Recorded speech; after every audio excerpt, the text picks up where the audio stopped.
ገብቶሻል እባክሽ። ኪዲን በጣም ነው የምትደብረው እንዴ! አንድ የማይረባ ወንድ መጥቷት ያለቅስ ስትመጣ ወንድ እንደሌለበት ቤት ታስደፍረናለች። መጀመሪያ እኮ ነገሩን ማወቅ አለብኝ አይደል እንዴ? ኤቢ ተመታች ብዬ ቀጥታ ወደ ጸቡ እንድገባ ነው እንደፈለግሽው? ባክ ጥያቄው በኋላ ይደርሳል። መጀመሪያ ግን ደሟን ያፈሰሰውን ደሞ ማፍሰስ ነበረብን። ይኸውልሽ ኤቢ ብትመታ በራሷ ጥፋት ነው። እርዳታ ከጠየቀች ግን እንደ ወንድም ሄጄ ከጎኗ ላግዛት እችላለሁ። ይልቅስ እንድታዩና ያን እንዴት አደረግሽ? ምኑ አልገባኝም እያልሽ ባልሆነ እያዛግሽ ነው። አልገባኝም ማለት ነው።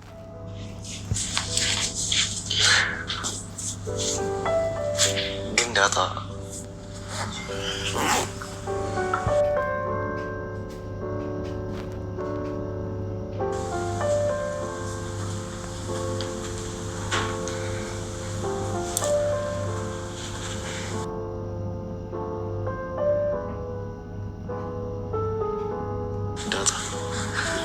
በጣም ነው የምታምሪ፣ በጣም ነው የማከብርሽ።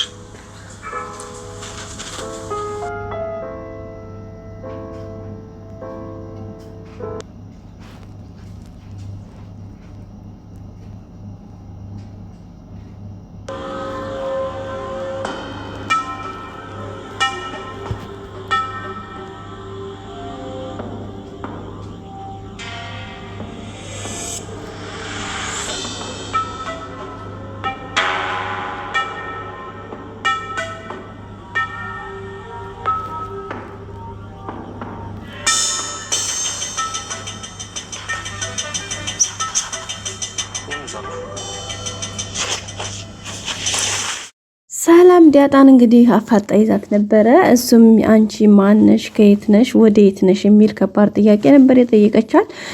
ግን ዳጣ እንደምታውቋት በእንደዚህ አይነት ነገሮችን ሚስጥር በመጠበቅ በጣም አንደኛ ናት። እንኳን አይደለም የራሷን ይቅርና የሌሎችን ጋሽ ደረጀ በባለፈው የሆነ ነገር ሊዘነኩር ሲል እንዴት አርጋ ሀሳብ እንደቀየረች እንዲሁም ካሁን ቀደም ማርታና ጋሽ ደረጀ በዛ በወረቀት ጉዳይ ዲኤንኤ ውጤት ምንድነው ብሎ እንትን ሲል ከእጁ ላይ ቀመታ እንዴት እንዳደረገችው ምናምን ያው የምታውቁት ነው ቤተሰቦቻችን። አመመኝ ብላ እንግዲህ የማትፈልገውን መድኃኒት ሁሉ እስከምትውጥ ድረስ ነበረ ቤተሰቦቼ። ከዛ በኋላ እንግዲህ ዛሬም ናታንን ይዛ ሰላም መጠየቅ አለብን ዛሬ የመጨረሻ መልስ እንድትመልስልን እንፈልጋለን በማለት እንግዲህ ዳጣን ጠይቃት ነበረ። ዳጣንም እንግዲህ አንቺ ግን ማነሽ ነበር የመጀመሪያ ጥያቄዋ። ምን ማለት ነው ደግሞ እሱ?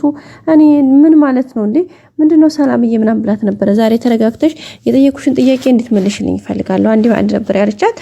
ከዛም እንግዲህ ዳጣም ምንድነው ምን ማለት ነው ብላ ነበር የመለሰችላቸው። እንግዲህ በቃ ነግረሃት ነው እንዳንተ አንተን አይደል ነግረሃት ነው አይደል ምናምን ብላ እንግዲህ ወደ ናታን ነበር ያፈጠጠችው። እንዴ ቀድሜም እኮ እንደምነግራት ነግሬሻለሁኝ አይደል እንዴም ነበር ያላትና በቃ ትቼዋለሁ። በቃ በበፊቱ በድሮ ያዙት። የተወለድኩትም ድሬዳዋ ነው፣ ያደኩት አዲስ አበባ ነው። አባቴም እንግዲህ የደረጀ ጓደኛ ያው የተባለው ሰውዬ ነው። ስለዚህ በቃ ፍቱ እንዴ ምንድነው ይነክልም ታስጨንቁኝ እናንተ ሆናችኋል። ምንድነው ከኔ የምፈልጉት ተውኛ እንዴ ምናምን ብላ እንግዲህ ተቆጥታ ጥላቸው ነው ላሽ ብላ ብድግ ብላ ሄደችው። ቀድሜም ነግራችሁ ነበረ ዳጣ እንደዛ ነው የምታደርገው ብያችሁ ነበረ። ከዛም እንግዲህ ብድግ ብላ ላሽ ብላ ሄደችው ቤተሰቦቻችን። ከዛ በኋላ እንግዲህ ሰላምም እንዴት ዋሸች፣ እንዴት ይሄ ነገር ተደበላለቅባት፣ እንዴት ማለት ለምንድን ነው መናገር ሲያልፈለገችው እያለች እንግዲህ በጣም ተደጋጋሚ ጥያቄ ወደ አእምሮዋ እየመጣባት ነበረ። ያንን የነገራት ነገር ያወሩትን ደግሞ ድጋሚ መልሶ ጥያቄ እንዲነግራት ናታን ማታ ላይ አውርተው ነበር ማለት ነው። ማታ እንግዲህ ቁጭ ብለው ሲያወሩ በቃ አልነግሪኝም አይደል እንዴ የባለፈውን የጀመርሽውን እንግዲህ ለሰላሜን ብለህ ነው አንተ ግን ለሰላሜ ተናገርከው ወይ ወሎ እያለችው ነበረና በዛም እንግዲህ አንዳንድ ወሬዎችን እያወሩ ነበረ። በሚገርም ሁኔታ እንግዲህ ያንን የሚያወሩትን ነገር አብይል ተደብቃ እያዳመጠቻቸው ነበረና ታይ ነገሪኝ ግን ታይ እያላት ነበር። አልናገርም በቃ በዛው በነገርኳችሁ ውሰዱት ሌላ የለም አዲስ ነገር የለውም እያለችው ነበረ። ከዛም በኋላ እንግዲህ ናታን ብድግ ብሎ አጠገቧ ሄድት ብሎ ዳጣን እንግዲህ ጸጉርቿን ምናምን ራሳን እየነካካ ዳጣ ግን እኮ በጣም ነው የምታምሪው፣ በጣም ውብ ነሽ፣ በጣም ቆንጆ ነሽ እኔ ደግሞ በጣም አከብርሻለሁኝ እወድሻለሁ ብላት ነበር ማለት ነው። እስከዛሬ ዳጣ እኔ ግን ምናምን እያለ እንግዲህ ለመናገር በጣም እየፈራ ነበር ናታ እንደምታውቁት። ዛሬ ግን ደፍሮ እንግዲህ በጣም ቆንጅዬ ነሽ፣ በዛ ላይ ደግሞ በጣም ነው ማከብርሽ የምወድሽ ብሎ ፍቅሩን ገልጾላታል። እሷም እንግዲህ በስስስ አይን ስታየው ነበረ ማለት በቃ ምን እንደምትለው በጣም ደንግጣ ግራ ተጋብታ ነበረ። ግን አብጌል መጣች ማለት ነው።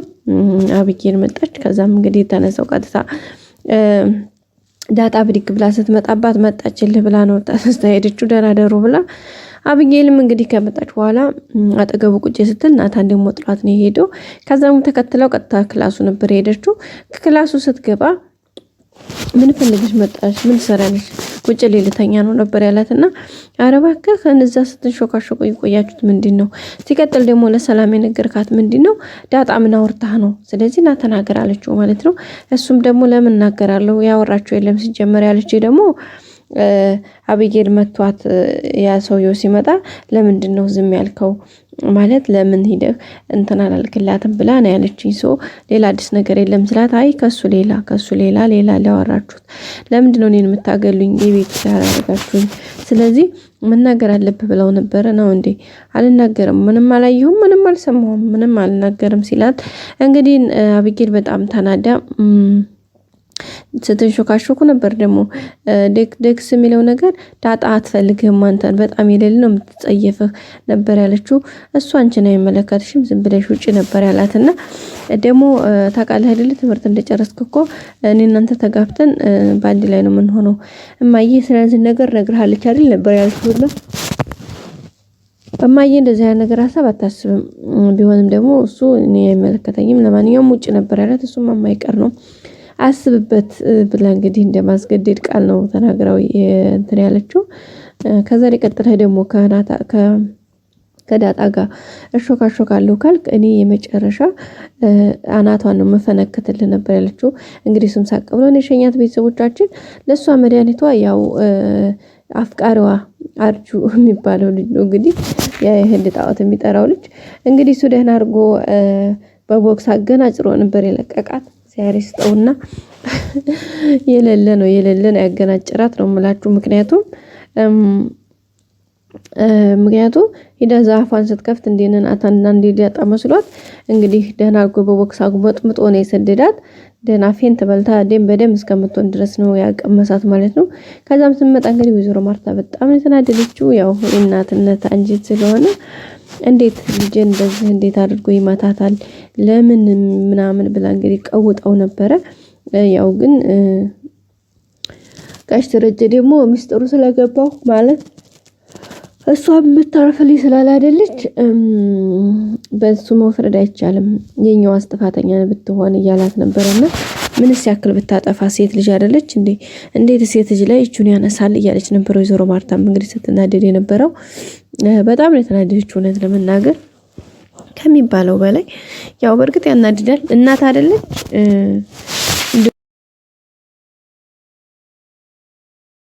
እያለ ነበረ ጋሽ ደረጀ። ግን አይ አሪፍ ነው ምናልባት የምትማርበትም ሊሆን ይችላል። ምክንያቱ ደግሞ ምናልባት እኛ ስንቆጣት ከኛ ውጪ ማንም ሰው እንደማያዝንላት ይገባታል። ማንም ላይ ስትላላጥ እንግዲህ በዚህ በቦክስ መቅመሷ ትምህርት ሊሆናት ይችላልና ብዙ ማተናት በያላት ነበረ ወይዘሮ ማርታ እንደውም በቃ በጣም ተንዴቷ የተነሳ ልጁ ብቻ ሳይሆን በቃ ከናባቱ ነው አጥረክርኬ እስር ቤት ማዳፋቸው እያለች ነበረ። አባትየው ደግሞ ምን ያደርግ ሲላት ማለት ነው እንዴ ይሄ ባለጌ ልጅ እንደዛ ያለ ባለጌ ልጅ አሳድጎ አለች። ኧረ የእሷ ልጅሳ ጎረምሳ ጋር ሱሪን አውልቀህ ወንድነትህ ለየው እያለች ወንድ ከሆንክ ታንጠለጠልክ ሱሪን አውጣና ወደዛ ነው በል እያለችው እንዴ እስኪ ሱሪን አውጣና ወደዛ ነው በል አላለችውም? ኧረ ጉድ ይባላል ጋይስ፣ አሁን ይሄ ይባላል አይባልም? ከዛስ ይሄ ብቻ ሳያንሰው ደግሞ በጥፊ ከግራ ወደ ቀኝ ጫውላ ጥላው ሄዳ እና ታዲያ ምንስ ቢታገስ ምንስ እንትን ቢል ታዲያ ምን ይሁንላት እንዴ? ሸም ነው እኮ ይደብራል ጋይስ፣ እንዴ በጣም ነው የሚደብረው። እና ቤተሰቦቻችን እንግዲህ በዛ እንደዛ እያለች ነበረ። እንግዲህ ወይዘሮ ማርታም እንዴ እያለች እየተንጨረጨረች ነው። እንግዲህ የራሷ ጥፋት ነው። ውድ ቤተሰቦቼ ላይክ ያላርጋችሁ ላይክ አድርጉ፣ ሰብስክራይብ በማድረግ የደወል ምልክቷን በማጫን ሁሌም ቤተሰብ ሁኑ። መልካም ጊዜ በያላችሁበት። አመሰግናለሁ። ባይ ባይ።